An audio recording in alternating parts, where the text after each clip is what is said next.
Agora eu gostaria de apresentar nossa palestra, agradecer ao Rodrigo por ter aceitado o nosso convite. Rodrigo Nemen, astrofísico, fez sua pós-graduação na Universidade Federal do Rio Grande do Sul em 2009, fez pós-doutorado na NASA entre 2010 e 2014. Desde 2014 é professor do IAG, da USP.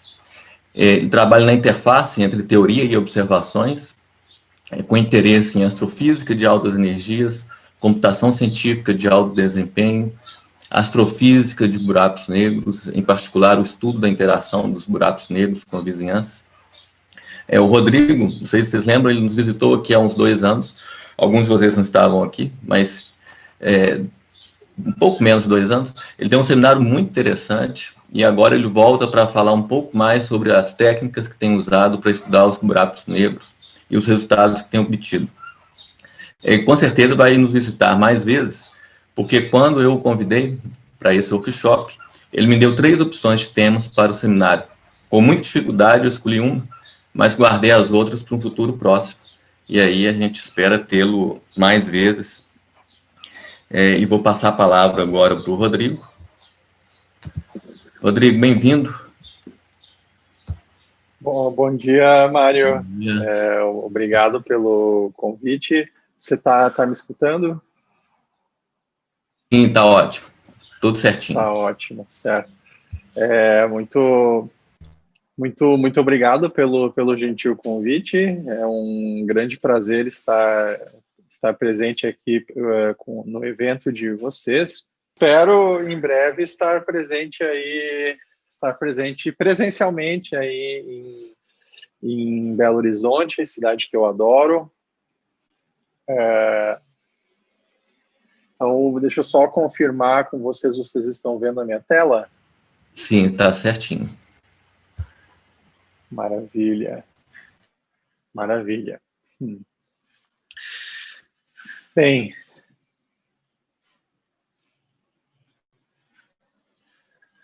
hoje eu gostaria de falar sobre um trabalho que o meu grupo vem desenvolvendo. Meu grupo trabalha com buracos negros, a manifestação dos buracos negros no universo, como é que nós podemos usar os buracos negros como ferramenta para entender melhor o espaço-tempo, para entender os extremos de gravidade.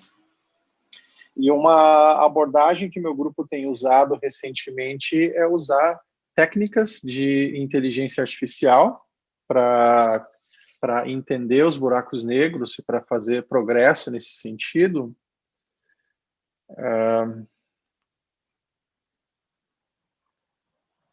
Só estou vendo aqui o que acontece.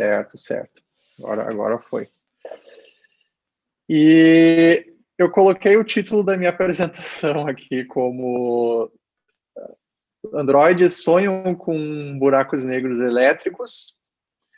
Para quem é fã de ficção científica, isso aqui é uma homenagem a uma das obras mais conhecidas de um escritor chamado Philip K. Dick, que é Androides sonham com ovelhas elétricas, que é umas histórias clássicas sobre inteligência artificial, e que mais tarde daria origem a um filme que alguns de vocês devem ter assistido, que é o Blade Runner. Mas, na verdade, então, depois dessa singela homenagem nerd, o que eu vou falar aqui vai ser sobre a primeira simulação já feita usando inteligência artificial de um buraco negro. E esse trabalho, ele é um trabalho feito com a minha estudante de mestrado, Roberta Duarte, com o nosso colaborador da NVIDIA, o João Paulo Navarro, e também com o meu estudante de doutorado, o Ivan Almeida. E a Roberta, ela estava no mestrado, esse foi o trabalho de mestrado, o projeto de mestrado dela, e agora ela está no doutorado lá na USP. E a estrutura da minha apresentação, ela será... Primeiro eu vou falar o que é inteligência artificial, o que é machine learning, o que é deep learning. Depois eu vou falar um pouquinho sobre por que tem tanta gente tentar descrever por que tem tanta gente que está interessada, empolgada com Deep Learning. Depois eu vou falar sobre as aplicações de Deep Learning para a astronomia e a astrofísica. Tudo isso contextualizando para finalmente chegar ao trabalho recente do meu grupo de pesquisa, onde é a interface entre Deep Learning, inteligência artificial e buracos negros. Então, começando, o que é inteligência artificial, que a abreviação em inglês é AI, em português IA, o que é Machine Learning e o que é Deep Learning. Então, vamos começar primeiramente falando qual que é a diferença entre esses conceitos. Vamos começar então com inteligência artificial. A área genérica da inteligência artificial, ela engloba machine learning e engloba deep learning nesse diagrama de Venn aqui que eu construí. Então, inteligência artificial é um sonho ainda, né? A inteligência realmente geral artificial permanece um sonho, mas estamos chegando cada vez mais perto disso. Então, o que é? A AI são programas que imitam o comportamento fascinante dos seres humanos e das nossas mentes, que são incrivelmente complexas, são alguns dos sistemas mais complexos do universo, né? Ou seja, programas que aprendem, eles raciocinam e se adaptam perante os dados que são fornecidos a esses programas, que é o que nós fazemos muitas vezes sem nem ter consciência disso, né? E isso é um grande desafio, esses programas que aprendem, raciocinam e se adaptam de acordo com a experiência, com os dados prévios. E dentro da grande área de inteligência artificial, tem essa área chamada de Machine Learning, que Machine Learning são técnicas estatísticas que permitem que os programas aprendam da experiência. Então, como nós vamos ver daqui a pouquinho, Machine Learning é basicamente sinônimo de estatística, de forma simplificada. É um nome mais, é uma roupagem mais bonita para uma coisa que já existe há séculos, que é a estatística. E, finalmente, Deep Learning é uma área nesse diagrama de Venn, vem lá embaixo. E Deep Learning, então, são técnicas de estatísticas para cumprir esses objetivos de aprender da experiência, para que os programas aprendam da experiência prévia. Só que a técnica estatística específica que é usada em Deep Learning é uma coisa chamada de redes neurais profundas. E nós já vamos ver o que são essas redes neurais. Então, uma vez visto a diferença entre AI, Machine Learning e Deep Learning, vamos falar um pouquinho sobre o que é Machine Learning. E aqui eu fiz uma tabela traduzindo termos comuns que aparecem em trabalhos de Machine Learning ou seja, termos comuns que aparecem na literatura de ciência da computação, né, que é onde no passado tradicionalmente Machine Learning era aplicada, e traduzindo esses conceitos para os conceitos equivalentes em astronomia ou física. Daí, o que a gente vai ver? A gente vai concluir que muitas das coisas que se vê em Machine Learning, na verdade, nós já aprendemos numa disciplina de graduação de estatística, por exemplo. Então, por exemplo, em física ou astronomia, o que nós chamamos de ajustar os dados, em ciência da computação, em machine learning, se chama de aprender, learning. Essa aqui é a minha reação quando eu estudei pela primeira vez machine learning e eu comecei a ver que foi uma nova roupagem dada, conceito, assim, nomes mais sexys para conceitos que nós já vemos há muito tempo em estatística, né? Em astronomia ou física, nós temos, comumente se define uma função Q quadrado, uma função mérito, que você quer minimizar essa função para aproximar por exemplo, quando você ajusta uma reta aos dados. Em ciência da computação, isso se chama de função de loss function, função de perda, ou às vezes também chamada de função custo, cost function. Em astronomia, o que nós chamamos de variável independente, em ciência da computação eles chamam de feature. Tá? E em astronomia, o que nós chamamos de conjunto de dados, em ciência da computação eles chamam de exemplos de treinamento. Então, essa é uma tabela para traduzir os diferentes conceitos. Então, se nós pararmos para pensar o que é machine learning, no fundo, a resposta é que machine learning, no fundo, é estatística. Tá? E tudo que, se você fez um bom curso, claro, hoje em dia tem cursos cada vez mais comum nós termos cursos a nível de graduação, por exemplo, de machine learning. Mas se você fez um bom curso de estatística, você está plenamente preparado, você já viu quase tudo que se vê em machine learning. Então, por exemplo, um dos exemplos mais simples em machine learning é o exemplo de minimizar uma função, uma loss function.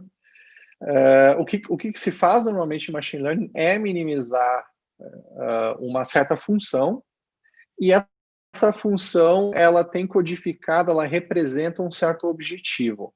Então, normalmente em machine learning, o que se faz nos algoritmos é tentar minimizar uma função que a gente pode imaginar como se fosse uma região, por exemplo, um vale ou uma vale com montanhas, e você é uma exploradora que está navegando nessa região procurando o menor buraco possível dessa região. Tá?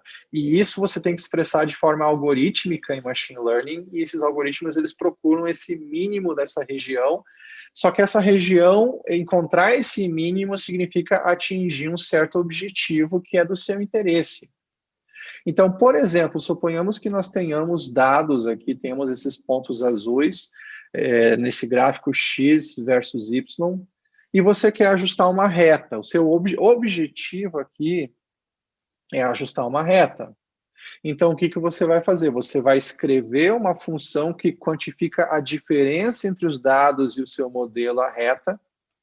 E em machine learning, uma das principais coisas que é feita em machine learning é navegar, encontrar o mínimo dessa superfície, dessa loss function, e encontrar os valores dos parâmetros que caracterizam o mínimo dessa função, dessa loss function. Então, isso aqui, o nome que se dá para esse tipo de tarefa onde você tem dados e você ajusta um modelo, chama-se de aprendizado supervisionado.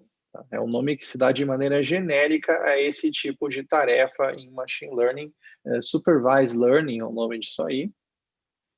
E a solução, então, estará no mínimo dessa região. E agora vamos ter, claro que podemos encontrar exemplos mais complicados do que ajustar uma reta aos dados.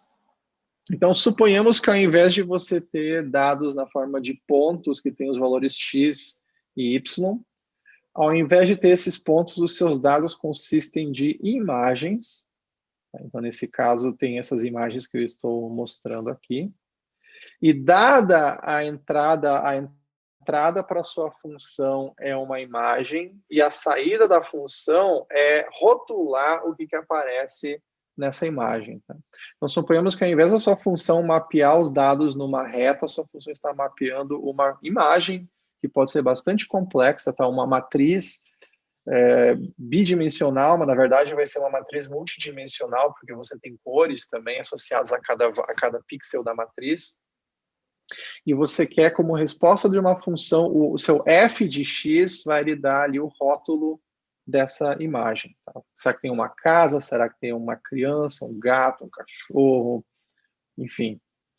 É claro que, nesse caso, e isso foi um problema que permaneceu em aberto na área durante bastante tempo, não tinha uma solução completamente satisfatória para esse problema de dada uma matriz um cubo de dados, conseguir rotular o que aparece nesse cubo de dados.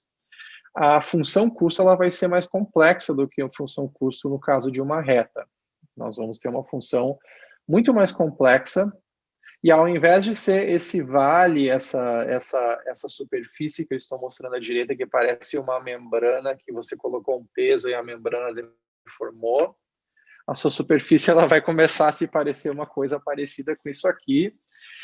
E ao invés de você ter somente 2 parâmetros que você está tentando encontrar o mínimo da superfície e os valores dos parâmetros que caracterizam esse mínimo, você vai ter, talvez, milhões de parâmetros livres dessa função, nos modelos mais complexos hoje em dia.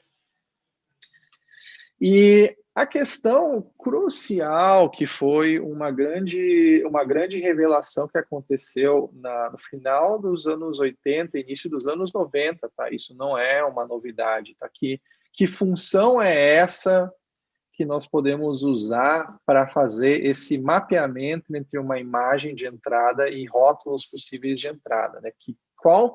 Certamente não vai ser uma reta, as pessoas tentaram usar algo que se parece uma reta, uma coisa perfeitamente linear, e uma função perfeitamente linear dá com os burros d'água nessa tarefa aí. Então, qual função que consegue fazer essa complexa tarefa de reconhecimento de imagens? E a função que executa um excelente trabalho nesse sentido, nós chamamos essa função de redes neurais. E o que é uma rede neural, então? Uma rede neural, ela é uma função não linear, que assim como uma reta, ela mapeia uma entrada numa saída, e a maneira como essa função foi construída é inspirada, na verdade, na maneira como o nosso cérebro funciona, é inspirada na biologia do nosso cérebro. Por isso que se chama essa função de rede neural. E aqui eu estou mostrando, então, um exemplo simples de uma rede neural, onde você tem os valores de entrada, x1, x2, x3, que, no caso de reconhecimento de imagens, são os valores dos pixels, as intensidades dos pixels da sua imagem, e esses valores, então, passam por uma série de unidades em camadas nessa rede neural, e eventualmente vai ter uma função de ativação que vai processar basicamente produtos escalares associados a essas entradas aí, e é aí que entra a não linearidade, nessa função de ativação que vai ser que vai introduzir uma não linearidade, vai, digamos assim, quebrar a escala da função e introduzir essa não linearidade. Não existe uma única função de ativação. Existem diferentes tipos de funções de ativação que são escolhidas de acordo com o problema, e escolher as funções de ativação, estruturar quantas camadas intermediárias vai ter a sua rede neural de acordo com o seu problema, hoje em dia ainda é um pouco de arte, no sentido que é tentativa e erro até você encontrar. Tem catálogos de redes neurais que você pode usar. Eu gostaria de mencionar, já que esse é um evento de física, que uma teoria de campo efetiva das redes neurais não existe ainda. Tá? Nós não temos uma teoria satisfatória do comportamento efetivo dessas funções complexas que a gente chama de redes neurais. E aqui nós chegamos finalmente a Deep Learning. O que é Deep Learning, aprendizado profundo? Deep Learning nada mais é do que você aumentar o número de camadas dessa sua rede neural, você aumenta o número de camadas e aumenta o número de neurônios, e a sua função, então, que mapeia dados de entrada numa saída, vai se tornar bastante complexa. Ela continua não linear, mas a complexidade de cálculos necessária para mapear os dados de entrada nos dados de saída vai aumentar consideravelmente. E o que acontece, então, por que tem tanta gente que está se empolgando muito com Deep Learning hoje em dia? É que parece que o que está se descobrindo, né, nos estudos é que essa complexa função não linear, que nós chamamos de Deep Learning, ela é um ótimo aproximador para funções, complexas funções empíricas, que nós não temos a forma analítica de diversas funções empíricas, que a natureza não tem dificuldade em implementar, mas o problema é nós implementarmos para os nossos objetivos. E parece que Deep Learning aproxima muito bem funções extremamente complexas. E hoje em dia, a área de inteligência artificial, a maior parte dela é Deep Learning, que é um tipo de aprendizagem supervisionada.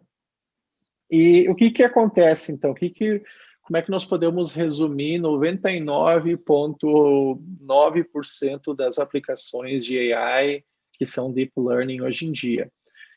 99,9% dessas aplicações consistem, a gente pode resumir essas aplicações como treinar uma máquina, mostrando exemplos, dando dados para essas máquinas, ou seja, mostrando exemplos do problema que você quer resolver, e ao invés de programar explicitamente as regras de como resolver esse problema para a máquina. Então, você joga lá um monte de exemplos, mostra para o seu computador um monte de exemplos, e ele vai aprender basicamente sozinho. E o que acontece é que que acontece é que daí ele vai treinando, vai ajustando essa função, essa rede neural profunda, à medida que você vai mostrando exemplos, e quando a saída da função que o computador está aprendendo está errada, ele ajusta os parâmetros da função até que a saída seja correta de acordo com os dados. Então, é muito parecido com uma máquina que tem um monte de botõezinhos que você pode mexer, e você vai ajustando esses botõezinhos até que, dada uma imagem, por exemplo, a máquina diga ali que tem um carro.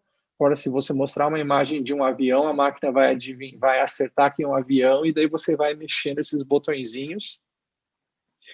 E esse tipo de abordagem, ela funciona muito bem para uma série de tarefas que até 10 anos atrás eram extremamente difíceis de se resolver. Então, por exemplo, reconhecimento de fala, transformar, por exemplo, a fala, agora o que eu estou falando em um texto escrito, que é uma coisa, não sei se o Zoom implementa essa funcionalidade, mas o Google Meet, ele faz isso, se você apertar um botãozinho no Google Meet, ele estaria agora convertendo o que eu falo em texto, ou então reconhecer imagens, saber nas suas fotos lá no seu Android que você está em determinadas fotos. Tem até essa aplicação incrível que é dada qualquer foto possível, esses programas gerarem uma descrição automática do que tem na foto. Por exemplo, se você estiver jogando bola, fulano jogando futebol com pessoas. Enfim, tem uma série de aplicações e por isso que tem muita gente empolgada com Deep Learning, essa função extremamente promissora, não linear, que parece aproximar comportamento de coisas bastante complexas para terem uma forma analítica, como esses exemplos que eu acabei de dar. Nem tudo é maravilhoso nessa área de Deep Learning, e eu vou falar um pouquinho sobre alguns dos desafios atuais. É uma área que está avançando rapidamente.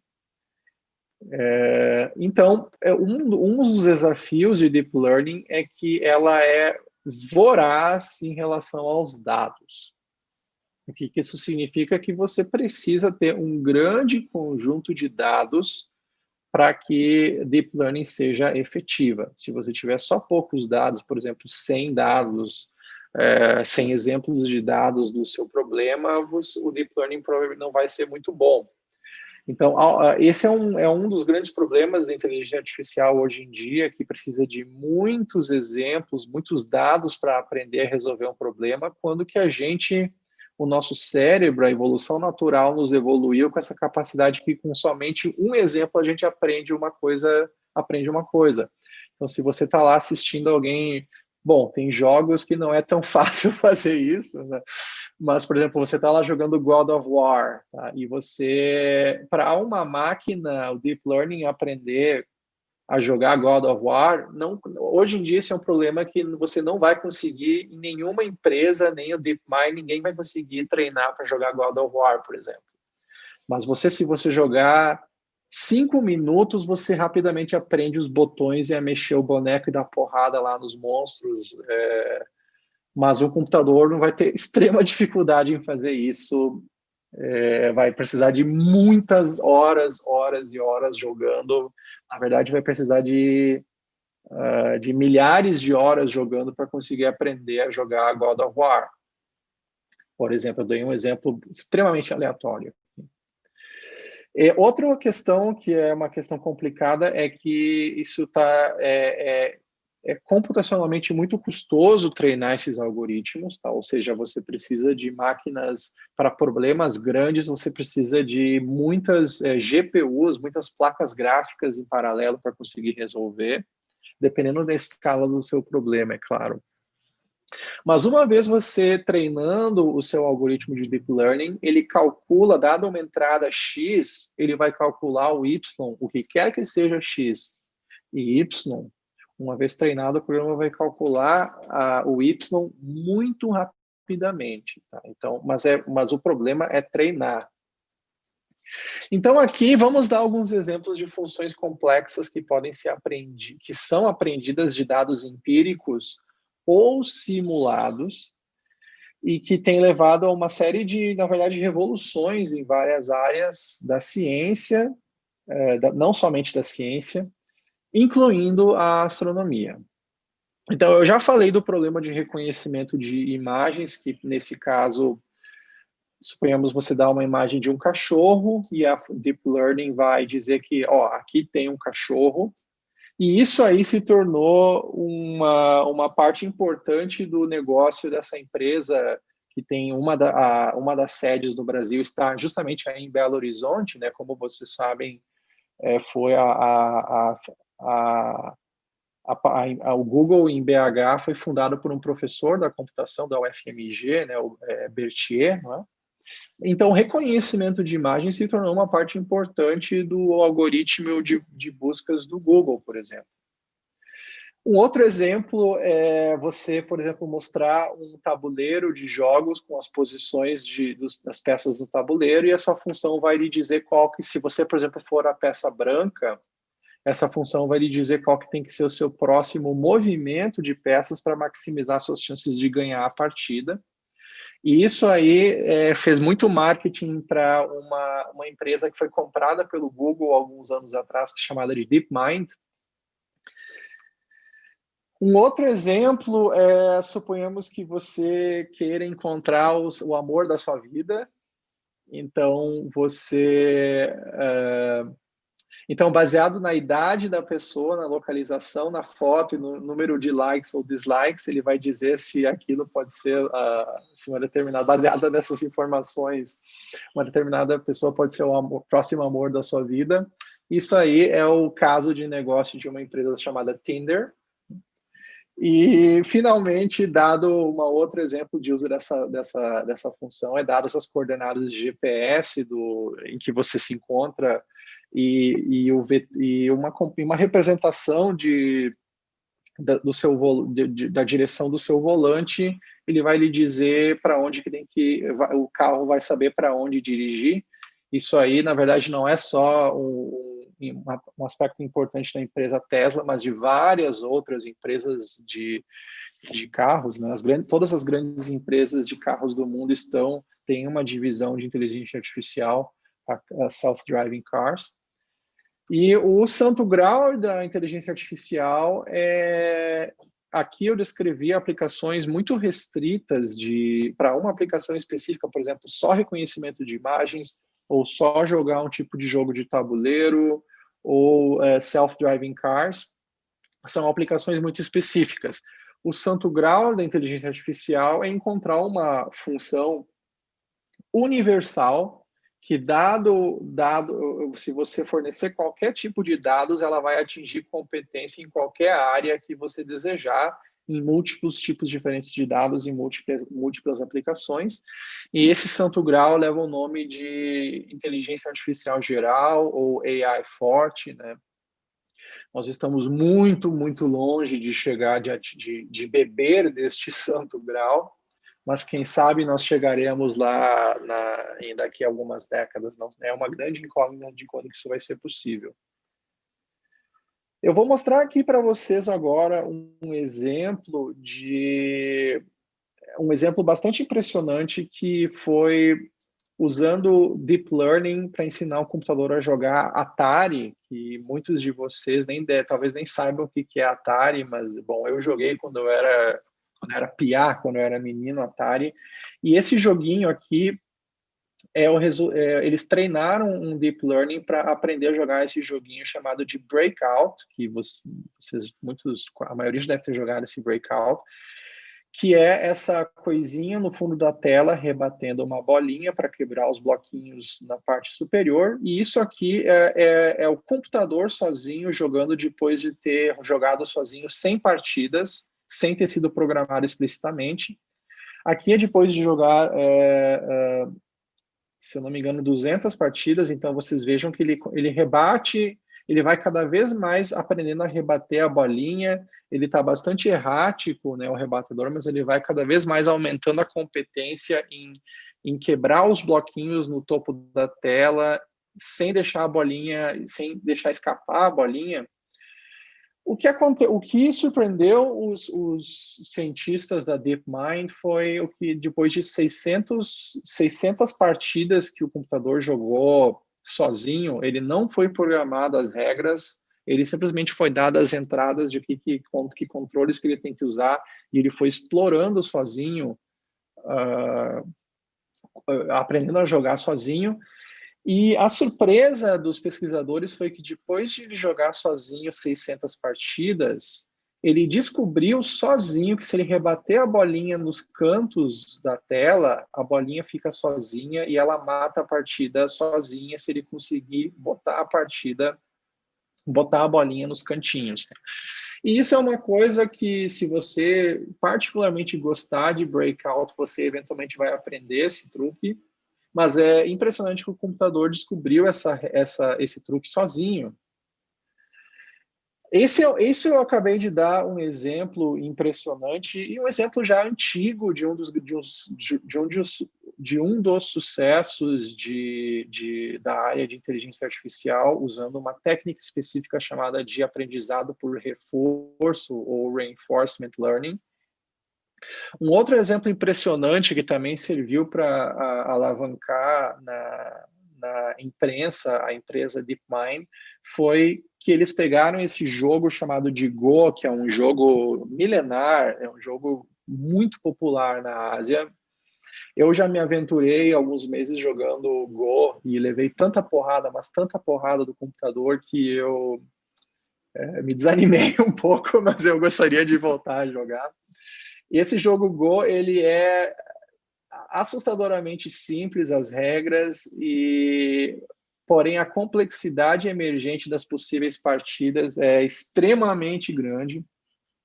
Então, num tabuleiro como esse aqui, que é o maior tabuleiro que tem, se não me engano, 19 por 19, existem mais posições possíveis do que átomos no universo, muito mais posições possíveis do que átomos no universo. Não é possível programar, é muito difícil programar essas regras no computador para ele resolver a força bruta, aprender a jogar sozinho por força bruta, como era feito em xadrez no passado. É um problema combinatorial extremamente rico, programar um computador para jogar de forma competente Go contra seres humanos.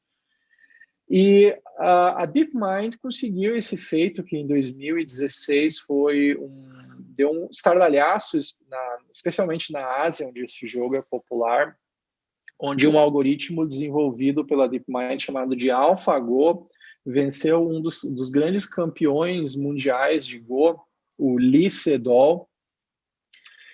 Isso aqui é a reação do Lee Sedol depois de perder a partida. E esse algoritmo ele já passou por uma série de iterações. Hoje em dia, a última versão desse algoritmo chama-se de Alpha Zero, e cada nova versão do algoritmo gera um paper na Science ou um paper na Nature para os cientistas do DeepMind que estão trabalhando nessa abordagem.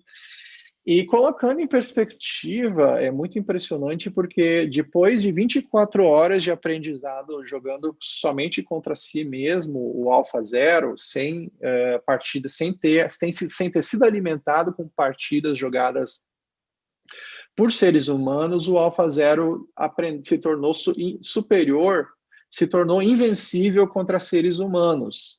E depois de 3 dias jogando contra si mesmo, o AlphaZero se tornou invencível contra todas as versões anteriores do código. É claro que para conseguir fazer isso, eles tiveram que colocar as partidas em uma grande cluster de GPUs que detonou lá a quantidade de energia, de watts que deve ter sugado, deve ter sido impressionante, né? Isso não é revelado, mas não é falado muito, mas de qualquer maneira o feito final foi impressionante, né? Era uma coisa que se achava que ainda demorar uma década para se conseguir isso, e conseguiu muito antes do que a gente pensava. Tanto que o Gary Kasparov, ele no editorial da Science, quando o AlphaZero aprendeu a jogar Go, xadrez e um terceiro jogo de tabuleiro, ele falou uma coisa muito bonita. Ele falou que o xadrez é uma drosófila do raciocínio. E ele falou uma coisa profunda e também engraçada, né? Ele falou que normalmente os programas eles refletem as prioridades e preconceitos dos programadores, mas porque o AlphaZero se programou sozinho, o estilo de jogar do AlphaZero reflete a verdade para Kasparov, não sei, algum tipo de conceito de como se houvesse uma verdade no jogo de xadrez, quando esse AlphaZero jogou xadrez, né? E essa compreensão superior da realidade enxadrista permitiu que o AlphaZero ele revolucionou o xadrez, tá? E ele falou, daí tem uma parte muito divertida desse editorial que o Kasparov fala que o AlphaZero ele joga muito parecido com o estilo de jogada do Kasparov, né? Ou seja, qualquer que seja a verdade do xadrez, o Kasparov chegou perto, né? Achei muito engraçado. Mas agora, bom, vamos falar de astronomia. Então, tem muitas aplicações de Deep Learning para astronomia. O número de aplicações aumenta enquanto eu falo aqui. Por exemplo, classificação de espectros, classificação de imagens, interpolação de modelos, simulações aproximadas, que é esse trabalho que eu vou falar agora. Conseguir recobrar features de imagens além do limite de deconvolução. Esse aqui é um exemplo relativamente recente que, usando Deep Learning, e essa janela móvel aqui, ela reconhece ponto a ponto na imagem, ela decompõe entre esferoide, disco, fundo, fonte pontual, ou seja, é um classificador turbinado de componentes de galáxias, tá, que vai ser extremamente útil agora com esses grandes levantamentos de dados que nós vamos ter em astronomia, que obtém uma quantidade de dados do universo tão absurda que não é possível para os seres humanos conseguir processar essa quantidade absurda de dados que vai começar a vir, por exemplo, com o telescópio Vera-Rubin. Mas a pergunta do meu trabalho, do trabalho do meu grupo, será que essa função ultra complexa, não linear, essas redes neurais profundas conseguem aprender dinâmica de fluidos? Essa é a pergunta que me motivou a começar esse projeto. Ou, colocando a pergunta de uma outra maneira, será que nós podemos usar o poder dessas redes neurais profundas para prever o futuro de sistemas com caos espaço-temporal muito grandes, tá? A partir de dados? Será que isso é possível? Então, essa foi a pergunta motriz desse projeto que eu concebi já vai fazer, faz dois anos mais ou menos, um pouquinho mais de 2 anos. E A inspiração para esse projeto, na verdade, foi uma letter no PRL muito interessante, que foi aplicar um tipo de machine learning para prever as soluções dessa equação complicada não linear, que é um exemplo de um sistema com causa espaço-temporal, onde então o que aconteceu basicamente é que nesse gráfico à direita, no painel superior, nós estamos vendo as soluções dessa equação não linear, dessa equação diferencial não linear. Tem uma não linearidade bem perversa, não linearidades bem perversas nessa equação, que levam a caos. Então, eles treinaram um algoritmo específico, não é deep learning aqui, tá? Eles treinaram um tipo de algoritmo de machine learning nas soluções da equação, e depois eles resolveram extrapolar se a previsão de machine learning conseguia substituir a solução direta dessa equação diferencial. E embaixo eu vou mostrar agora no painel central a previsão do algoritmo de machine learning tendo sido treinado com os dados. E o que acontece é uma coisa que me impressionou muito, foi que machine learning consegue prever muito bem o futuro desse sistema e consegue prever muito bem o futuro até 6 tempos de Lyapunov para esse sistema. Então, para quem estuda caos, isso é uma coisa absurdamente incrível. O machine learning conseguir aguentar, baseado em treinamento de dados, e prever o futuro do sistema sem ter que resolver as equações diretamente por até 6 tempos de Lyapunov. Bem, a minha pergunta é, será que eu consigo implementar isso para sistemas caóticos astrofísicos? Na astrofísica nós temos sistemas brutalmente caóticos. Será que nós conseguimos? Então, nesse trabalho, nós usamos Deep Learning para prever o futuro de um sistema caótico bastante complicado, que é um buraco negro, que está cercado de gás, ele está, então, engolindo esse gás. Então, você tem um sistema que é caótico, o gás, é o comportamento do gás ao redor do buraco negro, que ele está sujeito, então, à hidrodinâmica e, além disso, à gravidade, ou seja, você tem forças de pressão nesse gás, você tem shear stress, você tem viscosidade que vai induzir uma turbulência, e você tem a gravidade do buraco negro ali. Então, o que eu gostaria de saber, será que ao invés de ter que simular esse sistema de primeiros princípios, eu consigo treinar o Deep Learning para prever o futuro desse sistema sem ter que fazer simulações numéricas, que são extremamente custosas? Então, essa foi a pergunta motriz. E será que nós conseguimos fazer esses modelos prévios, acelerar eles? Será que essas redes neurais, além disso, conseguem aprender dinâmica de fluidos sem ter sido programadas explicitamente as equações de conservação na rede neural? Então, vamos começar com a amostra de treinamento. Qual que é a amostra de treinamento aqui? Quais são os exemplos que nós temos que mostrar para a inteligência artificial? Esses dados de treinamento, eles vêm do trabalho de mestrado do meu aluno, o Ivan Almeida, que atualmente é doutorando, e ele está fazendo um ótimo trabalho no grupo. Então, esses dados, eles vêm de uma simulação que vocês vão ver aqui, um GIF meio fragmentado, devido que a largura de banda aqui não consegue, vocês não vão ver a taxa de atualização que eu estou vendo para esse vídeo. Mas é basicamente nessas simulações que nós fizemos no meu grupo, usando um cluster de CPUs. Nós fornecemos gás a um buraco negro. Esse buraco negro engole uma parte do gás que está mostrado ali em laranja, e ele vai rejeitar uma parte desse gás, produzindo o que a gente chama de ventos. Então, nós temos quase 1 terabyte de dados dessas simulações, que não é tanto assim, mas nós temos bastante dados aí, e nós queríamos, então, ver se o Deep Learning consegue aprender o caos espaço-temporal desses nossos dados simulados.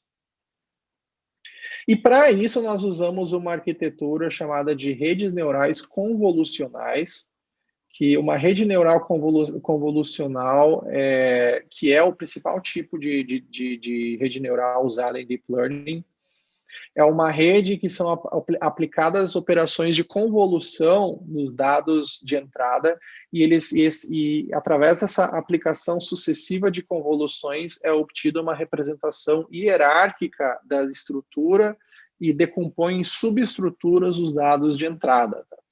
Então, esse algoritmo, ele aprende o comportamento hierárquico dos dados, e a minha esperança é que quem sabe essas redes convolucionais de Deep Learning conseguissem aprender a rica evolução caótica do gás girando ao redor de um buraco negro. Então, isso aqui foi a minha aluna de mestrado, atualmente doutoranda, a Roberta Duarte, ela implementou esse projeto, né, em colaboração com o João Paulo Navarro, que foi de extrema importância durante o trabalho. E aqui, então, isso aqui é uma série temporal da taxa de alimentação de gás ao buraco negro, que é uma maneira que nós temos de representar, colapsar em um único escalar a evolução, o estado do sistema em determinado valor do tempo. Cada um dos pontos dessa série temporal representa o estado dos valores de densidade distribuídos no espaço ao redor do buraco negro. O buraco negro está em R, a singularidade está em R igual a zero aqui, RZ igual a zero. Nós dividimos, então, como é comum em Machine Learning, como é padrão em Machine Learning, nós dividimos em uma amostra de treinamento, validação e teste. Quem tiver interesse, vocês podem, já tem um pré-print no Archive, dando uma pequena amostra do que está por vir, é um proceeding de conferência.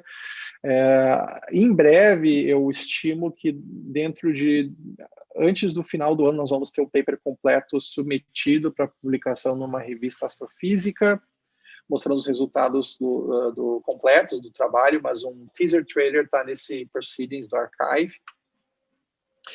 E o que acontece, então, é que no treinamento a rede neural, ela aprende, bom, nós esperamos que ela aprenda alguma coisa da dinâmica de fluidos, e na parte de teste e validação é a hora de botar para ver se o Android consegue sonhar com buracos negros elétricos. Então, vamos lá. Aqui o que eu estou mostrando para vocês vocês vão ver aqui um GIF do lado esquerdo, eu estou mostrando os dados resultantes diretamente da simulação numérica, ou seja, resolvendo as equações de conservação do fluido, são os dados, basicamente os dados que nós queremos reproduzir, e do lado direito é a previsão imaginada pela rede neural para esse sistema. Nesse caso, não se vai ver muita variabilidade aqui nesse caso, então nós escolhemos um sistema para começar que não tivesse tanta variabilidade temporal assim. E o que se pode ver aqui, então, é que o erro aumentando com o tempo até chegar num valor que começa a se tornar preocupante. Então, a lição é que nós estamos tendo resultados bastante promissores dessa abordagem, ou seja, a imaginação da a rede neural consegue imaginar o futuro desse sistema muito bem durante um limitado intervalo de tempo. E aqui eu vou mostrar, então, uma comparação entre os dados simulados da equação de Navier-Stokes, na parte de cima, no painel superior. No painel superior é a imaginação da rede neural, é a previsão do modelo treinado de Deep Learning. Ali as cores representam o logaritmo de densidade. Isso aqui a gente fez uma marginalização no ângulo polar da simulação. E no painel do centro, o que nós vamos ver agora vai ser a comparação com os dados, tá? Para um determinado modelo. Então, vamos ver o que acontece agora comparando os dados simulados com a imaginação da rede neural. E como vocês podem ver aqui, a rede neural conseguiu imaginar muito bem o futuro do sistema, consegue imaginar durante uma escala de tempo que eu diria que é bastante competitiva. E, por outro lado, nós vemos que os resíduos, ou seja, a diferença entre os dados e a imaginação da rede neural, ela começa a aumentar os resíduos, até que depois de 60 mil tempos gravitacionais, torna-se preocupante a quantidade de resíduos que são acumulados na previsão da rede neural. Então, o resultado que nós estamos obtendo, que isso aqui é um projeto piloto, realmente, como eu falei, a primeira simulação usando inteligência artificial de dinâmica de gás ao redor de um buraco negro. Os resultados desse projeto piloto, eles estão sendo bastante promissores, ainda tem muito trabalho para ser feito, mas eles estão nos indicando que as redes neurais profundas, elas parecem aprender turbulência e imaginam o futuro de um sistema com caos espaço-temporal que nos surpreendeu, parece estar imaginando bem o futuro do sistema. Ele consegue imaginar o futuro por 33 tempos dinâmicos no futuro. E enquanto ele faz essa previsão e o resíduo ainda está aceitável, a previsão do futuro pela rede neural é feita 1000 vezes mais rápido do que um cluster com 200 CPUs em paralelo. Tá? Então, ele consegue imaginar o futuro do sistema mais rápido do que as técnicas numéricas convencionais, ordens de grandeza mais rápido do que as técnicas resolvendo as equações de conservação usando técnicas tais como tem nomes como Godunov, resolver o problema de Riemann, são a maneira de discretizar essas equações para resolver digitalmente elas. Mas nem tudo é maravilha, tá? O problema é que depois de 33 dinâmicos, nessa simulação em particular, começa a ter o que eu chamo de um Alzheimer artificial. E o que acontece é que a inteligência artificial começa a esquecer, começa a não consegue mais imaginar bem o que está acontecendo, e a gente começa a ter um problema sério e, essencialmente, torna-se uma coisa delusional em um certo momento, torna-se extremamente confuso e incorreta a previsão depois de 33 tempos dinâmicos. E por isso que eu chamei, então, de um Alzheimer artificial. Nós estamos investigando isso, tá? A mensagem, por enquanto, desse projeto piloto é que Deep Learning parece ser muito promissora para resolver sistemas caóticos multidimensionais. E, finalmente, eu gostaria de encerrar a apresentação com algumas considerações finais que, está muito na moda falar inteligência artificial e geralmente se coloca na imprensa lá o robô do Exterminador do Futuro e se faz uma discussão completamente enviesada e errônea do que está acontecendo em inteligência artificial.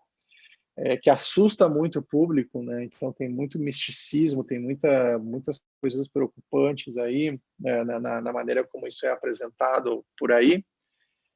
Mas eu tendo a ter uma visão positiva do que nos espera à medida que nós entendermos melhor esses algoritmos e entender os vieses que os dados apresentam.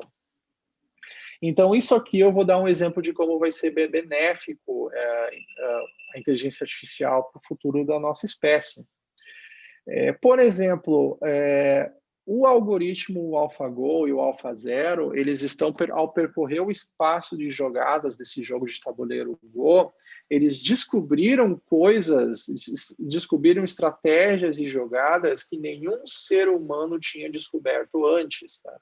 Apesar de nós estarmos, eu digo, a maior parte são seres humanos na Ásia, terem jogado durante milênios o Go, Em poucos anos desse algoritmo ter sido aplicado para jogar o Go, foram descobertas jogadas incríveis que nenhum ser humano tinha concebido antes. E hoje em dia é usado, inclusive, como um recurso didático para ensinar Go para as pessoas e para ensinar novas estratégias.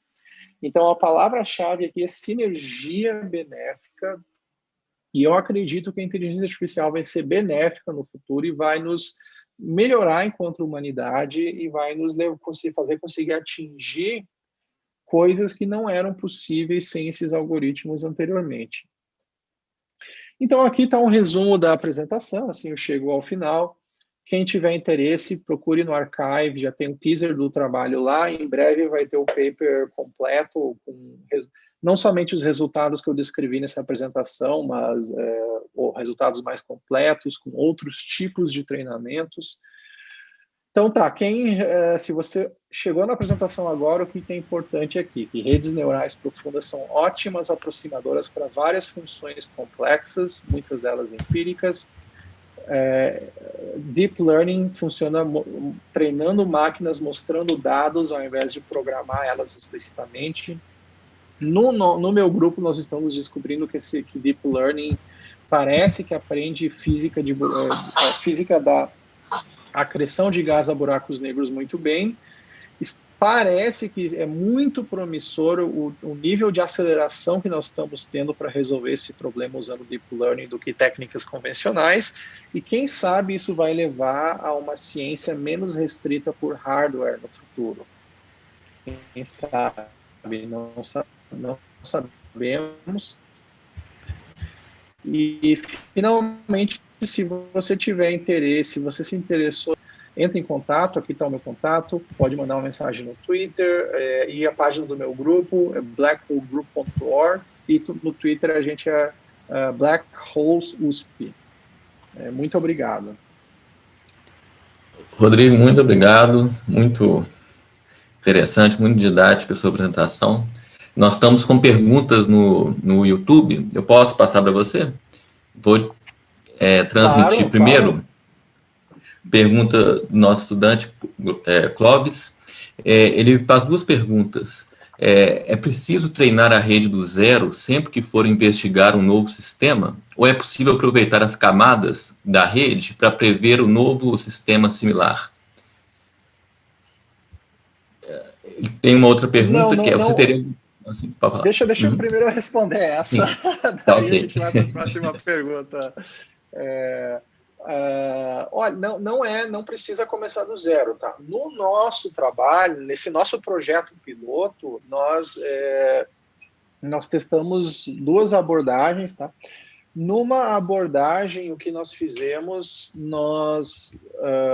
a Roberta, ela fez o treinamento, né, e fez a programação, ela alimentou a rede neural com um conjunto de simulações com diferentes condições iniciais, e depois o que a gente fez foi pegar essa inteligência artificial que aprendeu, a gente mostrou várias condições iniciais diferentes, não só uma simulação, mas várias simulações, e depois a gente pediu para essa inteligência artificial, com muito carinho e muito respeito, a gente pediu para ela imaginar o futuro de um sistema que ela nunca tinha visto antes, com uma condição inicial que não estava presente na amostra de treinamento. E o que aconteceu é que aconteceu a mesma coisa que eu mostrei aqui. Ela preveu bem o futuro durante um intervalo de tempo de alguns tempos, agora eu não vou me lembrar o número de tempos dinâmicos, e de aí começou a acontecer um Alzheimer ali.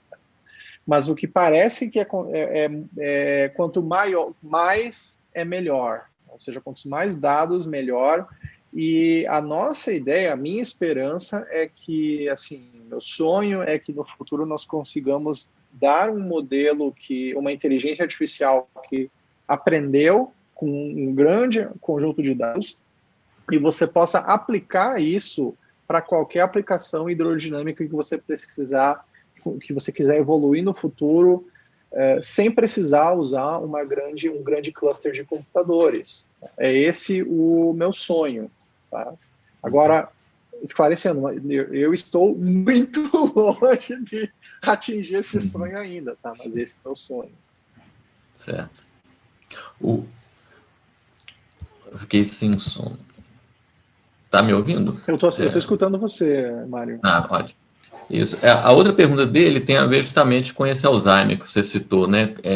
O que muda, né? Ele pergunta, né, para que a inteligência artificial desaprenda.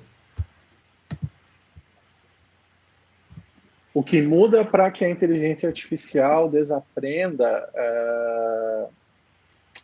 Olha, não sei, nós não sabemos, nós não sabemos o que acontece, o que está acontecendo, que depois de um certo intervalo de tempo dá o Alzheimer, que eu chamei de um Alzheimer na inteligência artificial. Eu queria saber, eu queria conseguir responder essa pergunta satisfatoriamente e dizer assim, qual que é o nome da pessoa que perguntou, Mário? Clóvis. Clóvis, tá. Eu queria, assim, chegar a Clóvis, olha, o Alzheimer aconteceu porque a escolha da arquitetura nossa, nós colocamos aquela camada escondida lá, que tem essa camada lá desnecessária, esses neurônios aqui, eles são desnecessários, mas eu não tenho essa resposta, porque, como eu falei no início da apresentação, a gente não tem uma teoria, eu chamo de teoria de campo efetiva de redes neurais, tá? E isso, na verdade, é um problema não só para o trabalho do meu grupo, é um problema geral na área de uso de redes profundas, que são as funções, elas são tão complexas que torna-se difícil entender o comportamento emergente como função da arquitetura da rede neural. Uhum.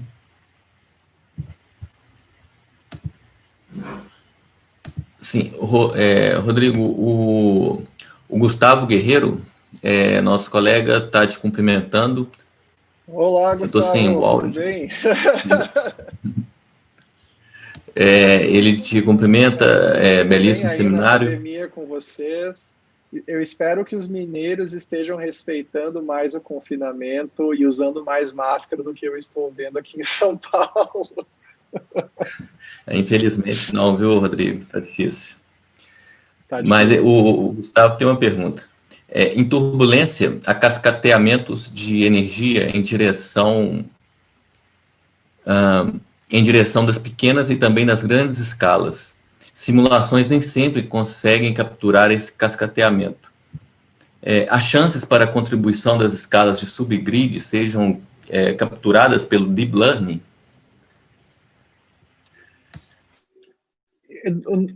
Bem, no momento, Gustavo, a qualidade dos modelos de Deep Learning está completamente atrelada à qualidade dos dados de treinamento. Se as suas simulações estão tendo esse problema das cascatas turbulentas, os modelos de Deep Learning vão refletir esse viés, esses problemas também no comportamento emergente do Deep Learning. Então, se não conseguir resolver usando as técnicas convencionais, você, no momento não vai conseguir com Deep Learning. Bom, deixa eu só completar um pouco mais. Por quê? Uhum. Porque então, tem uma questão bastante interessante filosófica no trabalho, que a gente não... É muito difícil saber se a rede neural... O que significa dizer que a rede neural está aprendendo dinâmica de fluidos? Tá? Essa é uma pergunta filosófica. Olha, será que a rede neural está aprendendo física? Como é que você vai saber se a rede neural está aprendendo a física? E no momento, essa pergunta ela é muito parecida com a pergunta de como é que você sabe se um estudante aprendeu física e aprendeu a física da dinâmica de fluidos, né? Da mesma maneira que nas avaliações que nós fazemos, que nós botamos lá exames, nós colocamos perguntas que nós sabemos a resposta e colocamos os estudantes para responder essas perguntas, nós fazemos uma avaliação parecida com esses algoritmos, essas inteligências artificiais. A gente coloca um certo desafio e ver se a resposta da inteligência artificial é a resposta correta, tá?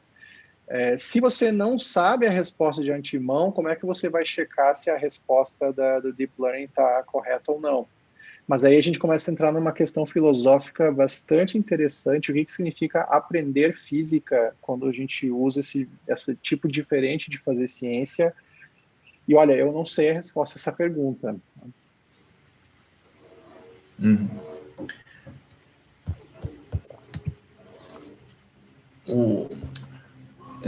Rodrigo, tem vários elogios aqui para você. A Bárbara, excelente palestra. Obrigado, Obrigado, obrigado, Bárbara. professor. Débora Tomás, que Muito palestra obrigado. e trabalho incríveis, parabéns ao grupo. Nosso estudante Nicolas tem uma pergunta. Muito boa palestra, inclusive com uma ótima introdução às redes neurais. Tem uma dúvida: como as amostras de treino foram geradas? Foram obtidas por soluções numéricas tradicionais? Certo. Nicolas, as nossas amostras de treinamento, elas foram, como você já adiantou na sua pergunta, já veio com a resposta, a amostra de treinamento foi gerada com simulações numéricas convencionais, ou seja, esse aí foi o trabalho do doutorando Ivan, ele estava no mestrado quando ele resolveu quando ele gerou esses dados. Nós pegamos, o que nós fazemos? Nós pegamos as equações que representam os diferentes tipos de conservação no sistema, conservação de energia, conservação de momento, conservação de massa. Tá? Essas equações, elas são equações diferenciais multidimensionais, hiperbólicas, elas são não lineares, elas são complicadas, assim, analiticamente elas são terríveis de se resolver. E daí o que acontece? Nós usamos um código que já tem mais de uma década de trabalho por um outro grupo, é um grupo italiano, é um código chamado de Pluto. Eu não sei se Pluto por causa do Pluto da Disney ou se Pluto lá, o deus Plutão, provavelmente não é o Pluto da Disney.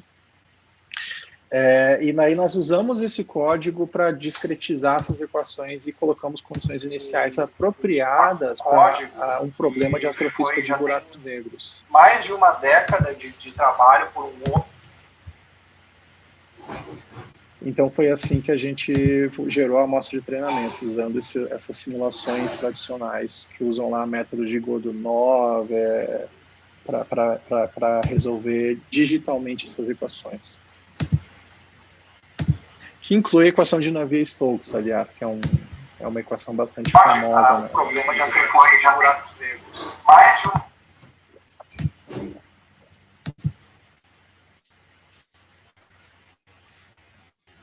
Marta, aí? Rodrigo, tá me ouvindo? Estou te interrompendo? Não, fiquei um pouco sem áudio seu aqui agora. Não, eu já respondi. Tranquilo. A pergunta. Tem só mais uma pergunta do Gustavo Guerreiro. Deixa eu fazer para você. Algum exemplo de alguma rede neural treinada com dados de turbulência e não com dados simulados? Com dados empíricos de turbulência. Bom, eu vou interpretar essa pergunta, então, como a pergunta existe algum exemplo de rede treinada com dados empíricos de turbulência ao invés de dados treinados, que é uma ótima maneira, né, ao invés de a gente usar simulações numéricas, usar o que a natureza nos ensina diretamente, né? Eu desconheço, Gustavo. Eu desconheço usando dados experimentais. Eu realmente desconheço. Eu sei que tem outros trabalhos que, ao invés de fazer uma aplicação astrofísica que nem a nossa, tentam fazer a mais, digamos assim, entre aspas, baixo nível, de resolver a equação de Navier-Stokes sem gravidade, tá?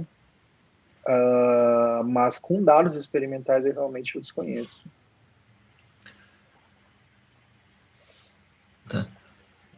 Rodrigo, então nós vamos te agradecer mais uma vez. Receba aí nossas palmas virtuais. Muito obrigado. Muito Obrigado. interessante, muito didático o seu seminário. Realmente muito bom tê-lo aí hoje. Tá bom? Obrigado, Mário. Obrigado pelo convite. Um abraço.